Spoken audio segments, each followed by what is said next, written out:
Romanos capítulo 3. En el primer capítulo, el apóstol Pablo se encargó de mostrar a la raza humana que los paganos, o sea, las personas que no han oído el Evangelio, los budistas, los salvajes, los jíbaros, etcétera, etcétera, no van a tener excusa tampoco en el juicio de Dios, porque aun cuando no conocieron a Cristo ni a la Biblia, tenían, sin embargo, en su conciencia el testimonio en la creación, en el orden, en la organización del mundo, el testimonio de Dios. Vimos también en el capítulo 1 cómo la raza humana, cuando conoce a Dios y no se inclina ni le rinde culto y adoración, la raza humana se degenera. Cualquier persona que haya oído o conocido a Cristo y no obedezca, por cierto, quiero agregar algo a lo que, al precioso resumen que Pablo nos hizo, la palabra obediencia. La palabra obediencia en el original hebreo y griego significa oír con atención. La palabra obedecer significa en el griego oír atentamente. Entonces, todas estas personas que no oyen o no quieren poner atención, se degeneran, ¿cómo? Moralmente. Moralmente el hombre llega a degenerarse y la degeneración sexual es el último grado de la degeneración del ser humano. También tenemos en el capítulo 2 de Romanos que después de haber oído la condenación tan tremenda del apóstol Pablo, pues salen los religiosos, ¿verdad? Y, pues gracias a Dios que pues yo no soy ni degenerado, ni adúltero, siempre he ido a misa, siempre he ido a la iglesia, etcétera, etcétera. Salen los religiosos para ver cómo les va en el juicio final. Y resulta que en el juicio Dios pone tanto a los religiosos como a la peor clase de personas en el mismo entarimado. A ver, pónganse, creían que los iba a poner hasta el frente, pónganse y párense contra la pared también ustedes. ¿Cómo? Pero si nosotros te conocimos, y nosotros fuimos a la iglesia, y yo di diezmos, etcétera, etcétera. Entonces Dios les dirá en el juicio a los religiosos que la religión no iba a salvar a nadie, y que el hecho de que hayan pertenecido a una organización religiosa no les daba el pasaporte para entrar al cielo. Entonces Pablo demuestra en el capítulo 2 que no son los oidores de la ley, no son los que conocen de Dios, ni los que conocen de la Biblia, sino los que hacedores, los que obedecieron. Los que obedecieron, los que pusieron en acción lo que oyeron. Obedecer significa oír atentamente y llevarlo a la acción. Y ahora entramos al capítulo 3. Y ya los judíos ya contrataron a quién sabe cuántos abogados y licenciados. Y vamos a ver 3 o 4 preguntas de los judíos en los primeros versículos, donde comienzan a defenderse o a interrogar la justicia de Dios. Entonces vemos que en los primeros 8 versículos encontramos la defensa de los judíos, del 1 al 8. Luego, del 9 al 20, claro, estamos hablando del capítulo 3. Del 9 al 20 vemos 14 acusaciones que hace Dios al ser humano. 14 acusaciones de Dios al ser humano. Y de los versículos 21 al 31 encontramos la respuesta de Dios al problema del ser humano. O sea, la justicia de Dios mediante la fe en Jesucristo. Vamos pues a ver en el capítulo 3 de Romanos que los judíos tienen preguntas.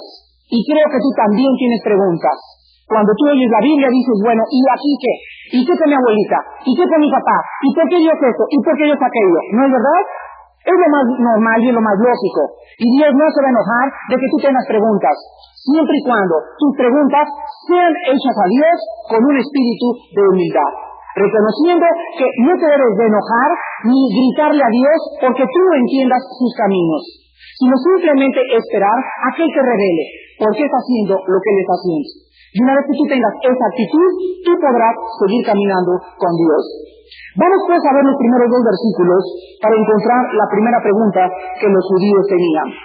Dice así: ¿qué ventaja tiene pues el judío? ¿O de qué aprovecha la circuncisión? Mucho, en todas maneras. Primero, ciertamente que les ha sido confiada la palabra de Dios. Después de que Pablo les dice que se van a ir al infierno y que el ser judío no los va a llevar al cielo, pues los judíos es normal que pregunten, oye Pablo, ¿y entonces de qué sirvió que Dios nos escogiera en el Antiguo Testamento? ¿Qué acaso, Pablo, no te acuerdas que Dios dijo, ustedes son una nación escogida y como la niña de mis ojos en mi presencia? Entonces, ¿de qué sirvió que nosotros fuéramos la raza privilegiada, la raza escogida de Dios en el Antiguo Testamento? Es una pregunta muy válida, pero quiero que noten algo. No son los judíos los que hacen esta pregunta, es el apóstol Pablo. O sea, Pablo se les está adelantando porque él sabe que les van a hacer esta pregunta. Entonces Pablo les contesta en primer lugar lo siguiente, que el ser judío sí les aprovechó porque tenemos que recordar algo muy importante. Vamos a entender en esta mañana que no podemos mezclar el judaísmo con el cristianismo. Hay promesas específicas para los judíos que no nos pertenecen a nosotros. Y hay promesas para nosotros que no les alcanzan a los judíos. Por ejemplo, si ustedes creen que Dios ya ha acabado con Israel, están equivocados. Porque el capítulo 9, 10 y 11 de Romanos explica que Dios no ha acabado con Israel, que ha venido un endurecimiento temporal. Pero cuando Cristo venga, Dios volverá a tratar otra vez con la nación judía. Entonces hay que entender esto para poder comprender que la circuncisión en los judíos, ¿qué cosa era? Era una señal. ¿Qué señal era entre Dios y los judíos? Que ellos eran el pueblo escogido. Y que a través de ellos, ¿qué cosa? Que a través de ellos, ¿qué cosa? Vendría el Mesías. Entonces Dios los escogió no por bonitos, no porque hubiera algo mejor en ellos, porque era el pueblo más pequeño. Fíjense, ¿por qué no Dios escogió a los romanos? Poderosos, fuertes, guerreros, los griegos, sabios y disertadores de la filosofía. Y había muchos pueblos en los cuales Dios se pudo haber fijado. Pero Dios se fijó en el pueblo más pequeño de todos los pueblos de la tierra. Y el pueblo más perseguido, el pueblo más sufrido y el pueblo que ha sobrevivido a todas las razas del ser humano. Les recuerdo que una vez el zar de Rusia, cuando le preguntó a un predicador ruso y le dijo, dame una prueba de que Dios existe, el predicador le contestó y le dijo, el pueblo judío. El pueblo judío en sí mismo, su sobrevivencia y sus profecías a través de ellos es suficiente para admirar a cualquier persona de que el Dios de los judíos en el Antiguo Testamento era realmente el Dios y Padre de Jesucristo. Entonces vamos a ver que Pablo les está diciendo en el versículo 2 mucho. Primero, en primer lugar, la ventaja que ustedes tienen es que les ha sido confiada a ustedes la palabra de Dios. Aquí no significa que ellos hayan sido depositarios de la Biblia, sino que a través de ellos se hicieron promesas que están por cumplirse y que ya se cumplieron. O sea, a ellos se les dijo, a través de ustedes vendrá el Mesías. ¿Se acuerdan lo que dijo Cristo? La salvación viene de los judíos. Entonces ellos tenían la ventaja de ser la raza por la cual Dios había obrado para enviar al Mesías a nosotros aquí al mundo. Y eso es algo que los judíos deberían darle gracias a Dios. Pero el hecho de que ellos hayan sido los instrumentos o los canales para que el Mesías llegara, no los hacía salvos. Porque una cosa era una promesa y otra cosa era si esa persona cumplía esa promesa. Vamos a ver entonces nosotros, en segundo lugar, del versículo 3 al 4, que los judíos siguen preguntando. Pues que, si algunos de ellos han sido incrédulos, su incredulidad habrá hecho nula la fidelidad de Dios. De ninguna manera. Antes bien sea Dios veraz y todo hombre mentiroso, como está escrito, para que seas justificado en tus palabras. En esta pregunta se está haciendo realmente el énfasis en lo siguiente. El hecho, dicen los judíos, el hecho de que nosotros hayamos sido incrédulos significa que las promesas que Dios nos hizo ya no tendrán validez por nuestra incredulidad. ¿Y qué les contesta Pablo? Esta es una lección tremenda para la iglesia del siglo XX. La incredulidad de los judíos no va a detener el plan de Dios. Es maravilloso que nosotros podamos comprender lo que dice 2 de Timoteo capítulo 2, versículo 3. 2 de Timoteo 2:13. Esto es algo que nos llena de humillación y esto es algo que debemos constantemente estar preguntando acerca de nuestros motivos. 2 de Timoteo 2:13, dice el apóstol Pablo. Si fuéramos infieles, ¿qué dice? Él permanece fiel. Él no puede negarse a sí mismo. O sea, qué maravilloso que Dios tiene un plan. Y me dice, Armando, yo quiero ponerte en mi plan, pero quiero que entiendas algo. Si tú me fallas, tengo dos. No eres indispensable. No es indispensable, no eres indispensable. Nadie es indispensable en la obra de Dios. Yo he escogido a ti, Jaime, para que tú seas el que lleve tu estudio bíblico en la colonia, a la Florida, pero si tú no funcionas, tengo otra persona. Pero mi plan que yo tengo determinado, ni tu incredulidad, ni tus pecados van a hacer que yo detenga mi proyecto. Entonces la Biblia nos dice que aun cuando nosotros le fallamos a Dios, Dios sigue cumpliendo sus promesas. Pero vean ustedes en el versículo, regresamos a Romanos, que dice en el versículo 4, y se cita en el versículo 4 un salmo de David, y dice así, de ninguna manera, antes bien sea Dios veraz, o sea, Dios lo que cumplió, lo promete. Cumplamos nosotros o no cumplamos, Dios cumplirá su promesa. Él no es hombre para que mienta, ni hijo de hombre para que se arrepienta. Pero el hombre siempre falla, el hombre es débil, el hombre es mentiroso. Antes bien sea Dios veraz y todo hombre mentiroso. Pero se cita inmediatamente el Salmo 51:4, donde dice, para que seas justificado en tus palabras y venzas cuando fueres juzgado. Vamos al Salmo 51. Y vamos a ver por qué se cita el ejemplo del rey David.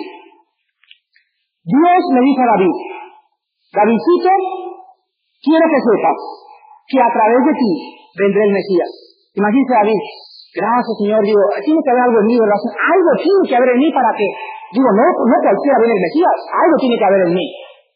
Y aparte Dios le dice a David, y sabes que David, quiero que sepas también que tú vas a volver cuando te mueras, voy a regresar y voy a hacer mi reino otra vez en la tierra, y tú vas a ser el rey otra vez en Israel. Gracias Señor, yo sabía que, yo con tantos diplomas que tengo yo, bachilleratos, gracias Señor, digo, no te quieres David. Muy bien, entonces Dios le hace promesa a David, eternas y temporales. Pero quiero que noten ustedes que David fracasa en su relación con Dios adulterando. Una tarde, cuando deberían estar todos los reyes en la tierra, él se asoma en el techo de su casa y ve a lo lejos a una mujer llamada Betsabé, guapísima, con un cuerpo precioso. Y en lugar de que él esté peleando, en lugar de que él esté de rodillas, él está en ociosidad.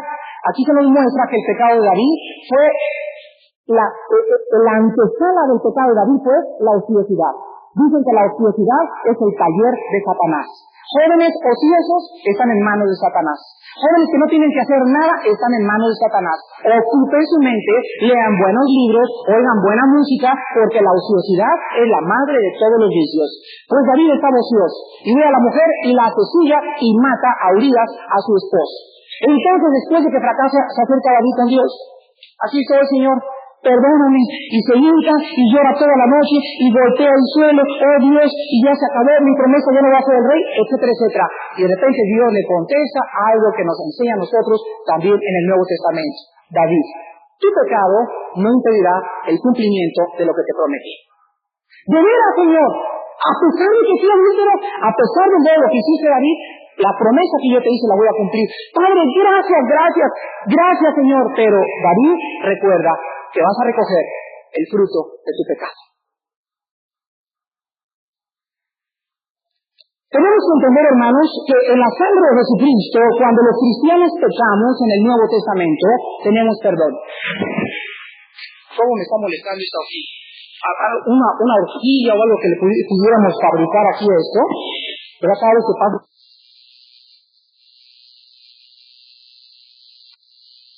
Arriba de la silla sería mucho mejor. Tenemos que entender nosotros, hermanos, que si nosotros vamos al Nuevo Testamento encontramos que el cristiano está fallando constantemente. Una vez me acuerdo que Alan, mi hijo, me dijo, papá, quiero que me expliques entre el perdón y la cosecha. O sea, yo pequé, ¿verdad, papá? Sí, me hiciste un mal hijo. Ahora, ¿ya me perdonó Dios? Sí. Entonces, ¿por qué si me perdonó Dios tengo que recoger la cosecha? Y le puse a mi hijo ese ejemplo. Mira, pon una tabla de madera en tu cuarto y clávala. Y cada vez que hagas un pecado, le clavas un clavo. Entonces llegamos el domingo y me encontré la tabla llena de clavos, ¿verdad? Desde luego. A ver, como 20 clavos. Y me dice, ¿verdad? Aquí están todos mis pecados. He puesto cada vez que hago una mentira, un mal pensamiento, pongo un clavo en la tabla. Entonces le dice, mira lo que es el perdón. El perdón es esto, quita todos los clavos. Entonces, quité todos los clavos, pero le dije, las marcas quedaron. ¿Se dan cuenta? Dios nos limpia con su sangre. El perdón significa lo siguiente. El perdón significa que ya no nos castiga. Mi hijo viene lleno de lodo y él merece dos cosas. Una cueriza y aparte meterlo al baño. ¿No es cierto? Muy bien, el perdón es decirle, pues no te doy la cueriza, pero te tienes que bañar. Entonces, Dios nos perdona con su sangre, pero Dios nos dice que necesitamos recoger la cosecha. Ayer en el estudio de Seminario de Mujeres, me encontré una muchacha que me trajeron, creo que de Monterrey, de 17 años, que se había metido con tres muchachos, y no sabía cuál de los tres era el papá de su hijo. Embarazada, estaba yo la niña, ¿verdad?, de 17 años de edad, me dio tanta lástima, me dio tanta tristeza, y me dijo, tu vida ha sido una vida de pecado, ha sido una vida donde, me dice, Armando, yo estoy seguro que estaba arrepentida esta muchacha. Y estaba realmente con lágrimas diciéndome, ¿qué hago? Porque no sé quién es el papá. Yo le dije físicamente, espera que el niño nazca, que le haga un examen de sangre, y creo, ¿verdad? No se ayuden a los doctores que están aquí, creo que en la sangre se puede determinar cuando el niño nace si el papá es realmente el papá o cuál de los tres es el papá. Pero la cosa era que ella estaba arrepentida y ella me decía, ¿por qué, Armando? Si ya me arrepentí, estoy tan confundida todavía y lamento lo que he hecho. Y le dije, tu pecado lo llevarás por lo menos durante los próximos 5 o 10 años de tu vida. Las consecuencias, el perdón ya lo tiene, si se muere ella se va al cielo, pero ella va a recoger la cosecha de 45 minutos de placer con 3 hombres. Las consecuencias del pecado son amargas, muy amargas. Y Dios nos priva de que nosotros podamos decidir para poder abandonar sus caminos y escoger el camino del pecado. Entonces Pablo aquí les muestra, regresamos a Romanos, perdón, estamos en el Salmo 51, vamos a ver lo que dice aquí David. Quiero que noten que este salmo lo escribió cuando él pecó de adulterio. Y dice David, ten piedad de mí, oh Dios, conforme a tu misericordia, conforme a la multitud de tus piedades, borra mis rebeliones, lávame más y más de mi maldad y límpiame de mi pecado, porque yo reconozco mis rebeliones y mi pecado está siempre delante de mí. Mi pecado está siempre delante de mí. Esta muchacha va a ser atormentada durante algunos años de que ella se fue con 3 hombres. Y la atormentará, y la atormentará, y la atormentará, porque la paga del pecado es la muerte. Dice David a continuación en el versículo 4, contra ti solo he pecado, y he hecho lo malo delante de tus ojos. Y aquí se cita lo que se cita en Romanos 3, para que seas reconocido justo ¿en qué? En su palabra. O sea, él no fue injusto en haberme dado el pago que yo hice, pero él fue justo al cumplir lo que prometió y tenido por puro en tu juicio. Entonces Pablo cita el versículo del capítulo 51 para demostrarles a los judíos el ejemplo más grande entre ellos. ¿Quién era el hombre que más admiraban? Pues al rey David. Y entonces Pablo les muestra en Romanos que David pecó contra Dios. David fue incrédulo contra Dios. David se rebeló contra Dios. Y Dios cumplió su promesa aun cuando David recogió la cosecha de sus pecados. Entonces, nuestras fallas no van a detener que Dios haga lo que Él ha prometido con nosotros. Ven en Filipenses capítulo 1, versículo 6, esta promesa a todos los cristianos. Gracias a Dios que nuestras debilidades no impiden que Dios siga trabajando con nosotros. Cuántas gracias le doy yo a Dios de eso todas las mañanas. Padre, tantas veces que te fallamos, pero Padre, gracias porque Filipenses 1:6 dice, estando persuadido de esto, que el que comenzó en vosotros la buena obra, o sea, ¿quién comenzó la salvación en nosotros? ¿Quién? Claro, la salvación es de Dios, ¿verdad? La salvación es Él tomando la iniciativa. Nosotros no queremos ser salvos. Él es el que nos vino a buscar y a salvar. Él comenzó la obra. Muy bien. El que la comenzó, dice la Biblia, ¿qué cosa dice? La perfeccionará hasta el día de Jesucristo. O sea, Dios toma en sus manos a René, y sabe Dios que René es rebelde, etcétera, etcétera, y le da la salvación. La vida de René es transformada, y de repente René se encuentra y dice, Señor, pero yo no creo que te pueda hacer fiel hasta la muerte, están duras las tentaciones. Y va a haber muchos problemas. Entonces Dios le dice a René, quiero que entiendas algo, René, te voy a hacer entender por las buenas o por las malas, pero no te me escapas. Por eso la salvación no la podemos perder, porque Él la va a perfeccionar. Cuando nosotros le fallemos, Él sigue siendo fiel en que al disciplinarnos, Dios al que recibe por hijo, Él ha dado promesas. No se dan promesas en los Filipenses 1:6, voy a acabar en ti la obra. Y si tú me fallas, y tú eres incrédulo, y quieres alejarte de mí, como yo tengo la salvación y tienes mi espíritu, te voy a hacer entender. Y regresamos siempre así, dice el Salmo 119. Antes de que fuera rebelde, antes que fuera humillado, era rebelde contra Jehová. ¿Por qué viene la humillación y el castigo? Por nuestra rebelión. Entonces, ¿quieres salirte del camino de Dios? Dios te va a hacer volver. ¿Quieres saber si eres salvo? Si no te hace volver Dios, no eres salvo. ¿Se dan cuenta? Las promesas, ¿para quién es? Para sus hijos. Él nos ha dado la promesa de que va a acabar con nosotros. Y si tú te pones rebelde y tienes realmente al Espíritu Santo, vas a regresar a Cristo tarde o temprano. Regresamos a Romanos y vemos nosotros en el versículo del 5 al 8 la tercera pregunta. Del 5 al 8 vemos la tercera pregunta. Si nuestra injusticia hace resaltar la justicia de Dios, ¿qué diremos? ¿Será injusto Dios que da castigo? Hablo como hombre. En ninguna manera. De otro modo, ¿cómo juzgaría Dios al mundo? Pero si por mi mentira la verdad de Dios abundó para su gloria, ¿por qué aún soy juzgado como pecador? ¿Y por qué no decir, como se nos calumnia, y como algunos cuya condenación es justa, afirman que nosotros decimos, hagamos males para que vengan bienes? Aquí vemos a los apologistas judíos. Le dicen a Dios, entonces nuestra incredulidad formaba parte de tu plan, ¿verdad? Y contesta Dios, sí. Bueno, entonces si nuestra incredulidad formaba parte de tu plan y nuestro pecado va a traer gloria a tu nombre, ¿por qué nos culpas?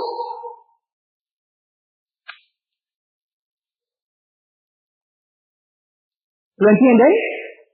¿No lo has dicho tú muchas veces? Bueno, Judas dice que iba a entregar a Cristo, ¿no es cierto? Sí, dice la Biblia. Entonces, ¿qué culpa tenía Judas?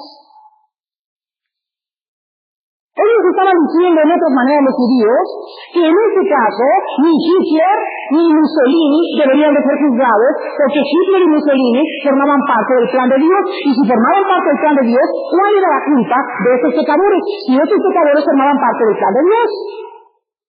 ¿Se dan cuenta? Entonces, ¿por qué dicen los judíos? Si fuimos incrédulos y Dios nos dice que nos va a juzgar, ¿por qué entonces nos hace responsables? Entonces, esa es una premisa absolutamente injusta.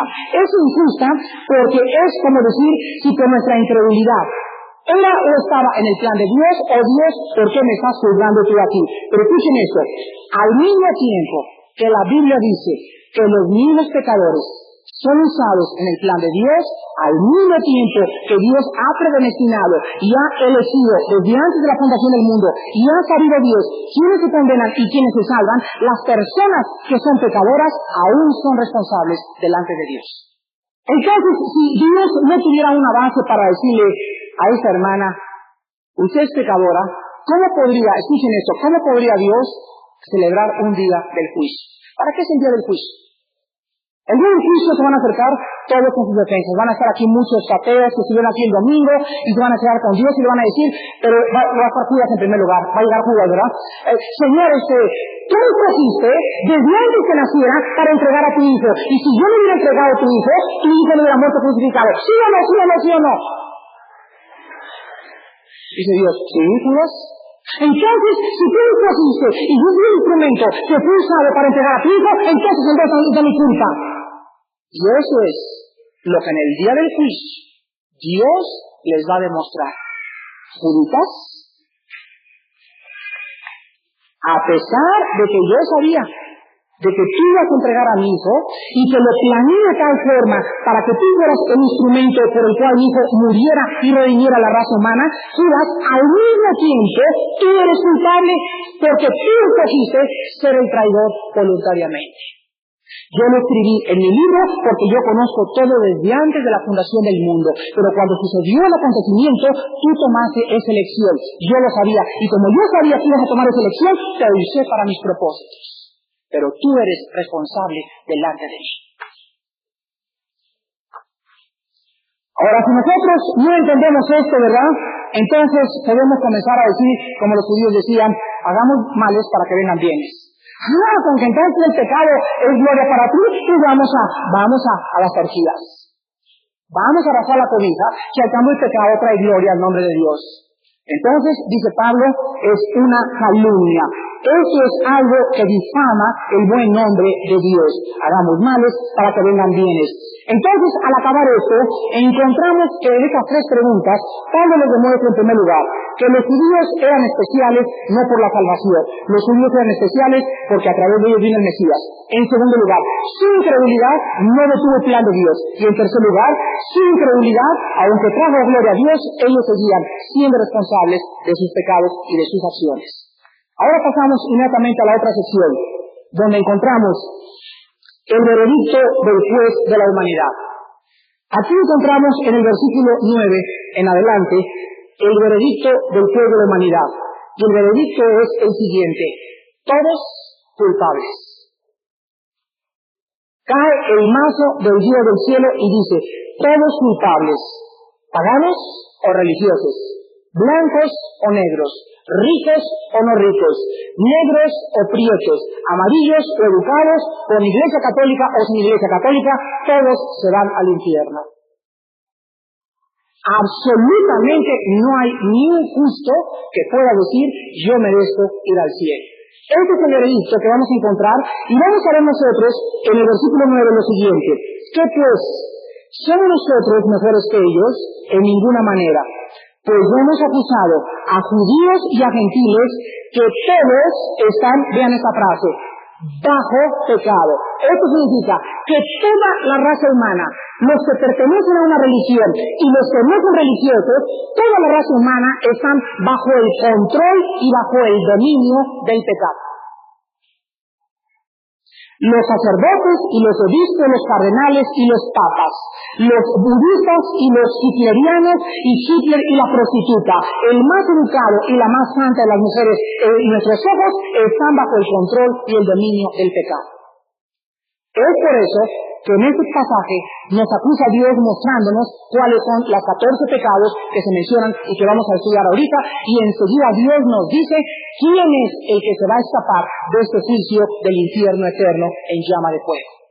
Si después de tú oír esta conferencia, tú sigues insistiendo en que tu religión o tus buenas obras te van a salvar, te vas a llevar un gran fiasco. Dios te dice en esta mañana: tú eres culpable de irte al infierno, aunque te hayas comulgado, aunque hayas confesado, aunque tengas la foto del Papa en tu casa, aunque tengas a Santa Cecilia ahí en la entrada, aunque tengas a Santa Cleta, no me importa lo que hagas, delante de mí eres culpable. Entonces ahorita que somos culpables, la pregunta es: Padre Santo, ¿cómo puedo entonces entrar a tu reino? Y Dios nos contesta: yo les voy a dar las reglas del juego. Y el que quiera jugar con las reglas del juego va a entrar al cielo. Y los que quieran seguir creyendo que las reglas que tú has inventado te van a llevar al cielo, dice Proverbios 14:12, hay caminos que parecen derechos. Parece que el pertenecer a una iglesia me va a llevar al cielo. Parecería que el pertenecer al Opus Dei me va a llevar al cielo. Parecería que el dar dinero me va a llevar al cielo. Pero la Biblia dice: pero su fin es camino de muerte. Entonces vamos a encontrar aquí a Dios en tres naturalezas. Pero antes vamos a recordar por qué somos pecadores. ¿Somos pecadores porque Adán pecó?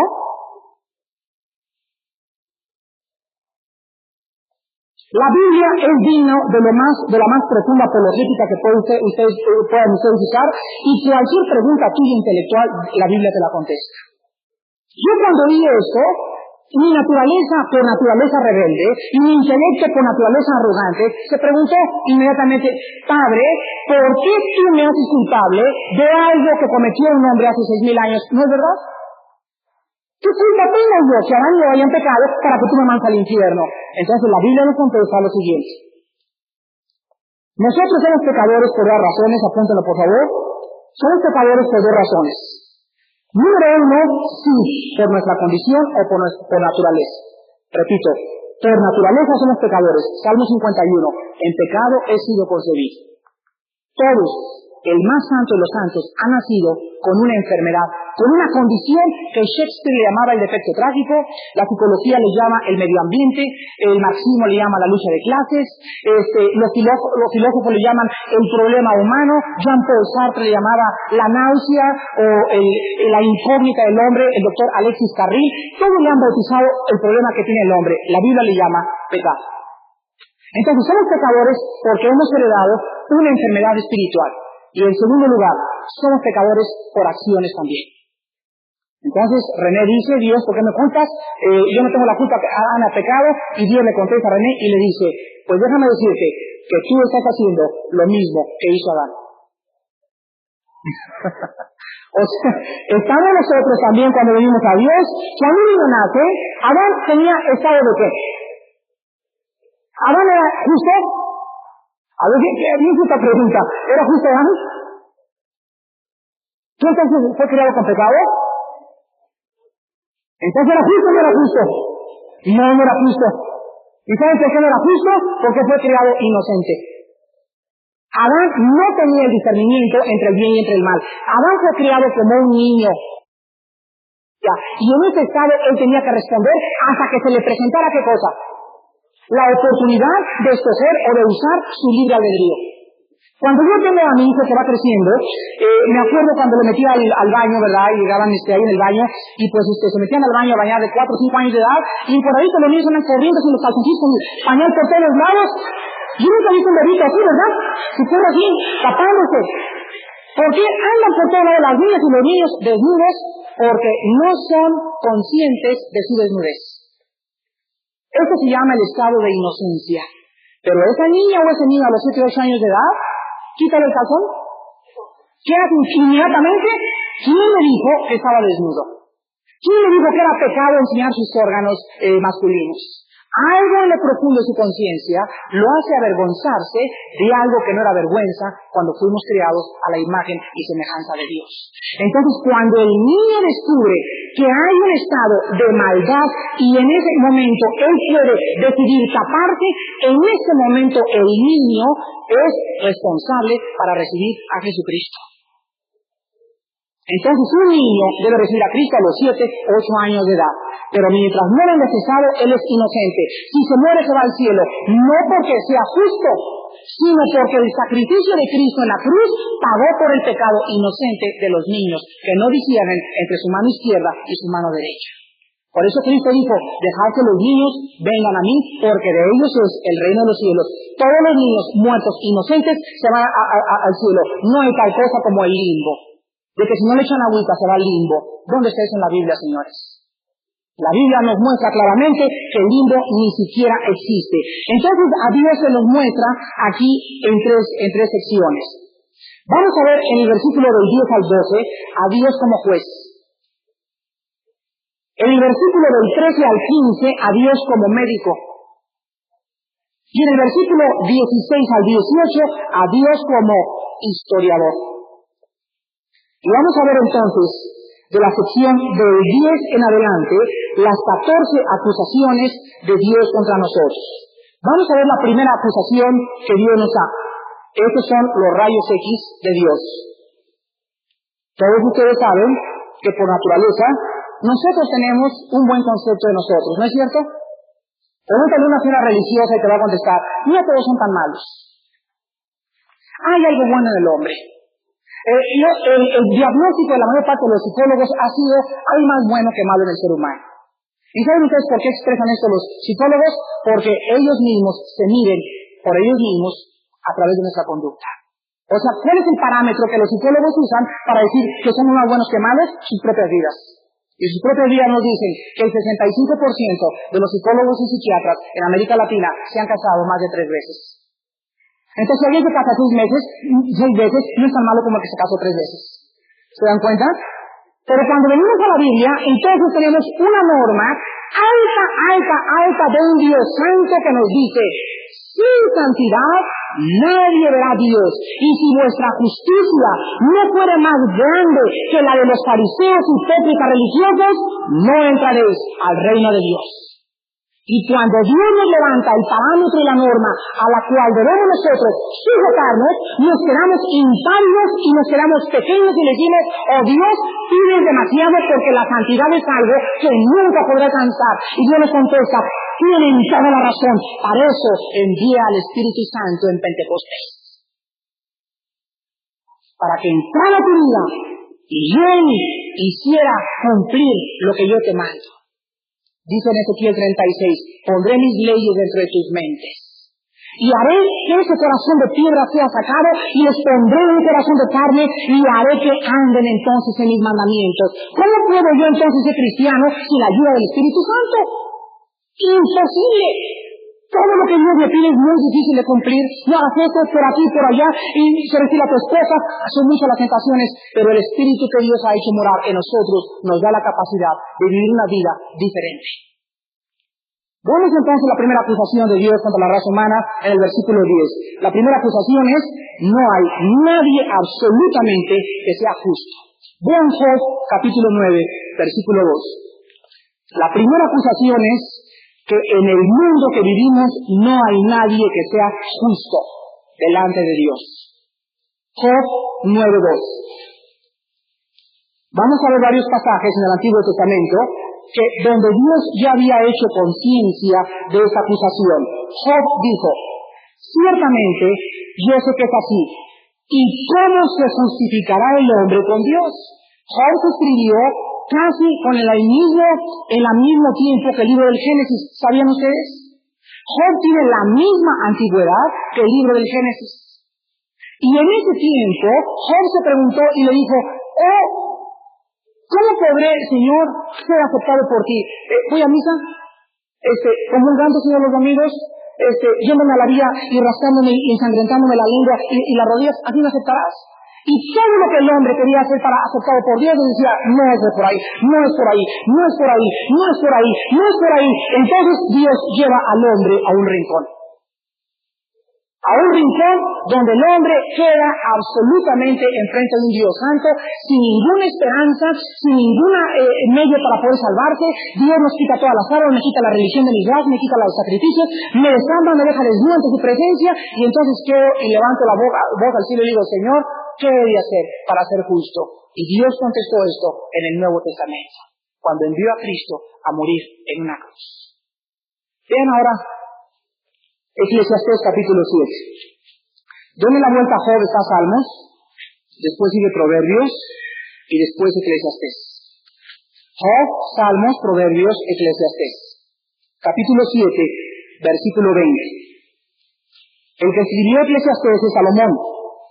Y dice Salomón, ciertamente no hay hombre justo en la tierra que haga el bien y nunca peque. Ahora vamos al Salmo capítulo 14.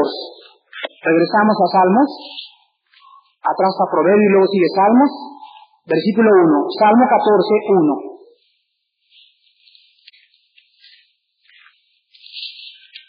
Dice el necio en su corazón, no hay Dios. Se han corrompido, hacen obras abominables, no hay quien haga el bien. Ahora vamos al Salmo 53. Salmo 53, versículo 1 también. Dice, el necio en su corazón no hay Dios. Se han corrompido, hicieron abominable maldad y no hay quien haga el bien. Entonces vamos a ver que la primera acusación contra nosotros es que todos nosotros, delante de Dios, nosotros somos culpables de pecado. Somos pecadores. Ahora muy bien, ¿qué significa ser justo? ¿Qué significa que no hay nadie justo? Muy bien, ser justo significa dos cosas en la Biblia. Número 1, ser justo significa estar en una posición o relación correcta con Dios. Y número 2, ser justo significa jugar conforme a las reglas de Dios. ¿Escucharon? Entonces, desde este punto de vista, desde esta perspectiva, yo no soy justo porque voy, por ejemplo, a la Iglesia Católica y fui muchos años a la Iglesia Católica, me comulgaba, etcétera, etcétera, mi vida no cambiaba, los mismos pecados, bla, bla, bla, bla, bla. Y de repente le pregunta a un señor, oiga, ¿y quién inventó esto, por ejemplo, de irme con usted y decirme que le tengo que decir mis pecados? Mijito, pues, me lo dijeron por ahí. Y vamos con el de por allá. ¿Y quién le dijo a ustedes que teníamos que hacer esto? Pues mira, me lo dijeron hace 300 años. Y regresamos hasta el final y a la raíz de la situación y encontramos que su origen no lo tuvo en la Biblia, lo tuvo en tradiciones inventadas por los hombres. Señor, y cuando vengo el domingo, ¿a qué voy a misa? Pues a cumplir, hijito, a cumplir. ¿A cumplir con qué? A cumplir con los mandamientos de Dios. ¿Y qué es el mandamiento de Dios? ¿Que vaya a misa? No, pero mira, cuando tú vienes, yo levanto la cosa esa, ¿verdad? Y en ese momento viene una cosa tremenda y convierte con un poder especial esa cosa en la sangre y cuerpo de Cristo. Y en el momento que la levanto y la consagro, las personas que se acercan y toman de eso, reciben a Jesucristo. Reciben a Cristo el domingo, se les sale el lunes, martes, miércoles, jueves, viernes, sábado, y lo voy a recibir cada domingo.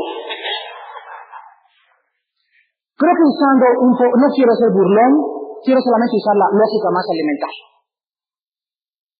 Creo que usando un poco de lógica y preguntándote a ti mismo, fíjate qué cosa tan tremenda.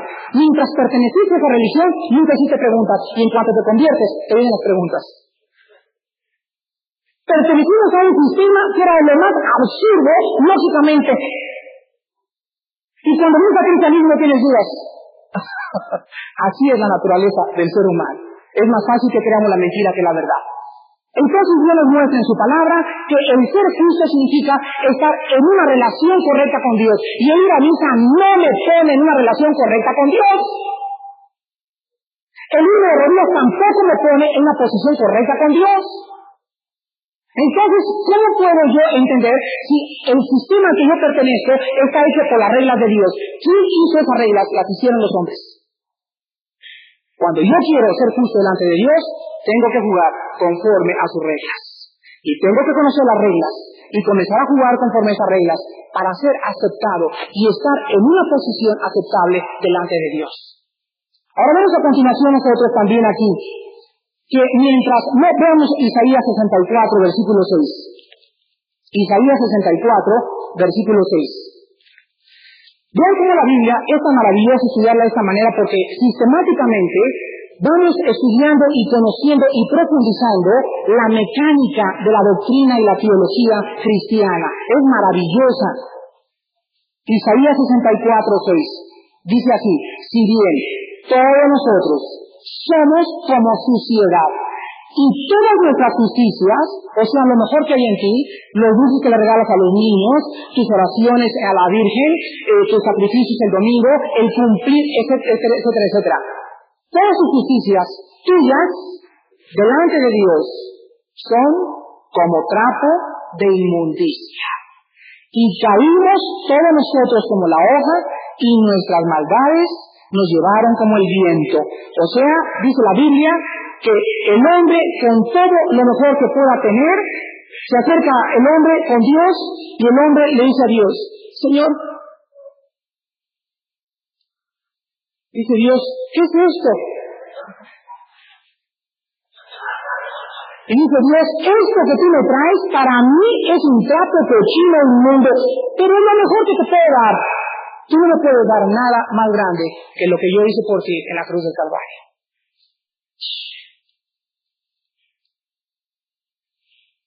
Dios me desarmó. No hay nada que yo pueda hacer, porque Él lo hizo todo por mí. Y ahora Él no quiere que yo haga, sino que solamente yo crea en aquel que justifica al pecador a través de la muerte de su Hijo Jesucristo. Despidámonos en oración. Padre Santo, gracias por tu palabra, por habernos dejado explicado tan maravillosamente las reglas del juego. Y sabemos, Padre, que hay muchas personas que, ignorándolas, han querido establecer su propia justicia, su propia manera de salvarse.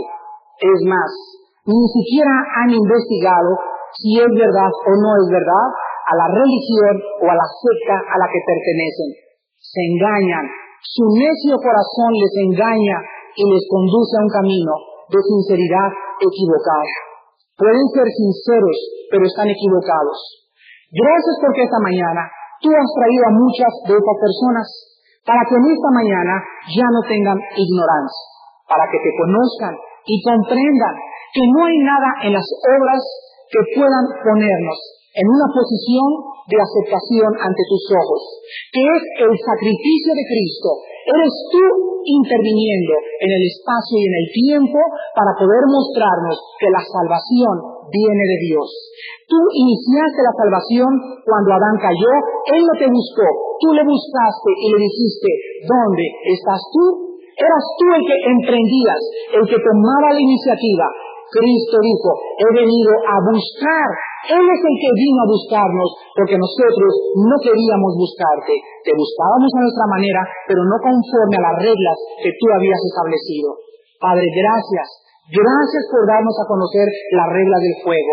Gracias por darnos a conocer a Jesucristo, que es único, es suficiente su muerte en la cruz. Su sacrificio es total y absoluto. No hay nada que agregarle. Ninguna obra ni mérito humano puede llegar a completar tu salvación.